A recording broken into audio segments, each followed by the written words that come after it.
ఇంకా మీకు ఆశ్చర్యం చెప్తాను. నేను చెప్పకూడదని అనుకున్నాను, కానీ తప్పనిసరిగా చెప్తున్నాను.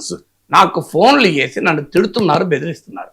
అరే నా కొడక, బొడ్డు కొవ్వు కలిసింది, పంది కొవ్వు కలిసింది, బాత్రూమ్ కెమికల్స్ కలిసింది, ఎందుకు చెప్పారు నువ్వు ఇదే కాదు ఇంకా పలానా కలిసిందని కూడా చెప్పాలి అంట. నేను అది నా నోటితో అనలేను, ఎందుకంటే అది అన్యాయం అవుతుంది. కానీ అది కూడా కలిసిందని చెప్పాలంట. నేను ఎవరు సార్ కాల్ చేసి అది ఎవరంటే ఆ నెంబర్ కూడా నేను లోకేష్ గారికి పంపాను. నేను పబ్లిక్గా రివీల్ చేయలేను కొన్ని, ఎందుకంటే అది ప్రైవసీ ఇష్యూస్ వస్తాయి.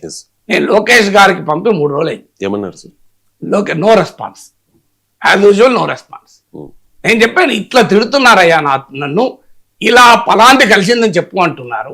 బాత్రూమ్ కెమికల్స్ కూడా సరిపోదట, గుడ్డుకో కలిసింది, పందుకో కలిసింది, బాత్రూమ్ కలిసింది, ఇంకా పలాంటి కలిసిందని నేను చెప్పాలట. నా మీద ఒత్తిడి తెస్తున్నారు చెప్పమని, బెదిరిస్తున్నారు, తిడుతున్నారు చెప్పమని అన్న లోకేష్ గారు చెప్పి 3 రోజులు అయింది. No response.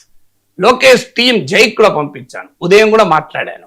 సార్ మీకు మళ్ళీ చేశారా అన్నాడు. చేయలేదు, ఎందుకంటే పోలీస్ వాళ్ళు కూడా వార్నింగ్ ఇచ్చారు, సార్ మీకు మళ్ళీ చెయ్యడు అని.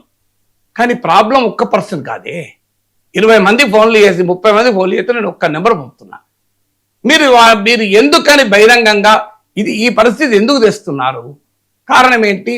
ఇప్పుడు ముఖ్యమంత్రి బాత్రూమ్ కెమికల్స్ అన్నాక, హోంమంత్రి దానివల్ల ఆరోగ్య సమస్యలు వచ్చినాయి అన్నాక కింద జనం అనరా చెప్పండి?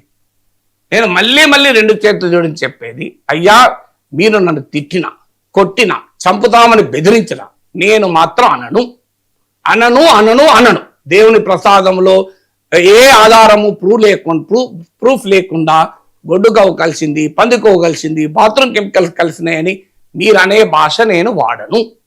మీరు నిరూపించండి అంటాను. నేను ఏం కోరుకుంటానంటే అవి నిజంగా కలిసిన ఆ మాట అనకపోతే మంచిది, ఏదో వాళ్ళు జైలు ఎత్తేయండి, మాకు అభ్యంతరం లేదు. కానీ ఇది అనాల్సి వస్తే, కోర్టుల్లో ఎక్కడో వస్తే, ఏడో ఛార్జ్షీట్లో వస్తే వేరు, కానీ ప్రతిరోజు పత్రికల్లో వస్తే అయ్యా ఈ మాట వినదలుచుకోలేదు నేను అనను. మీరు నన్ను ఏం చేసుకుంటారో చేసుకోండి, మీరు ఏమి చేసినా నేను రెడీ.